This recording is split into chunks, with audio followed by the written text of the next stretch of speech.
గమనించాలి అధ్యక్ష. అదేవిధంగా కొంతమంది పదవులు వస్తేనే అలంకారం, కానీ చెన్నారెడ్డి లాంటి గారి వ్యక్తులకు అటువంటి వారు పదవులు ఉంటేనే పదవులకే అలంకారం. అటువంటి వ్యక్తి ఈరోజు లేకపోవటం ఆంధ్ర రాష్ట్రం చేసుకున్న దురదృష్టంగా పరిగణించాలి అధ్యక్ష.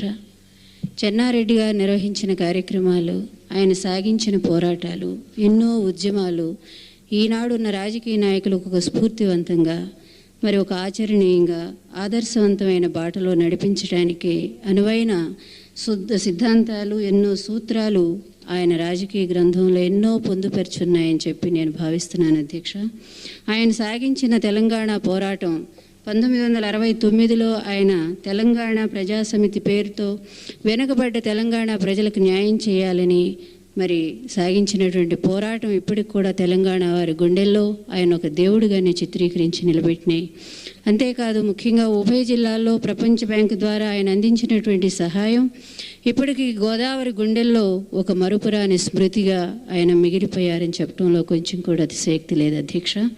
ముఖ్యంగా మరి ఎన్నో ఒడిదుడుకులను వచ్చి మరెన్నో ఎత్తుపల్లాలను అధిగమించి ఈ రాజకీయ ప్రవాహంలో అనేక బాధలు పడుతూ లేస్తూ కూడా మడమదిప్పని వీరుడిగా ఈ రాజకీయంలో ముందుకు సాగి చివరి వరకు కూడా పదవిలో కొనసాగినటువంటి నిజమైన రాజకీయవేత్త డాక్టర్ మర్రి చెన్నారెడ్డి గారిని ప్రతి ఒక్కళ్ళు కూడా అభినందించక తప్పదు అధ్యక్ష. మరి అందరికీ తెలిసినటువంటి వ్యక్తి, ఒక మహా రాజకీయవేత్తగా ఎన్నో పదవులు నిర్వహించినటువంటి మహామూర్తిగా చెన్నారెడ్డి గారు అందరికీ తెలుసు.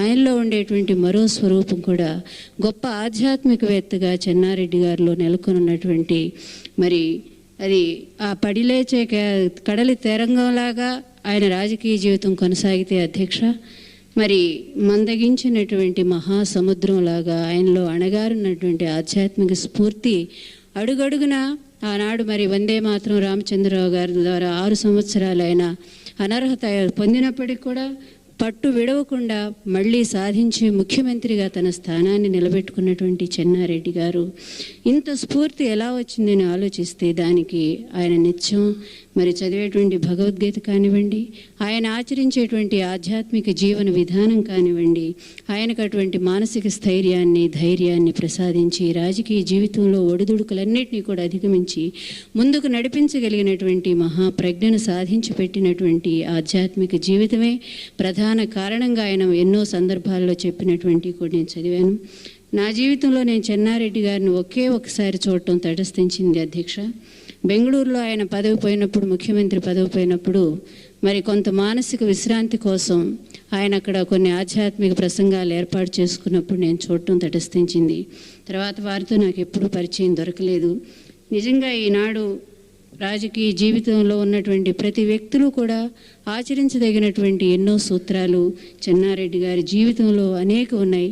అందువలన అటువంటి చెన్నారెడ్డి గారు లేకపోవటం కాంగ్రెస్ పార్టీకే కాదు, రాజకీయానికి కూడా ఇది తీరని నష్టంగా భావిస్తూ మా ఎన్టీఆర్ తెలుగుదేశం పార్టీ తరపున వారికి మా ప్రత్యేకమైనటువంటి సంతాపాన్ని అందచేస్తూ వారి ఆత్మకు శాంతి కలగాలని మరీ కోరుకుంటూ వారి కుటుంబానికి కూడా మా ప్రగాఢమైన సానుభూతిని అందచేస్తున్నాం అధ్యక్ష.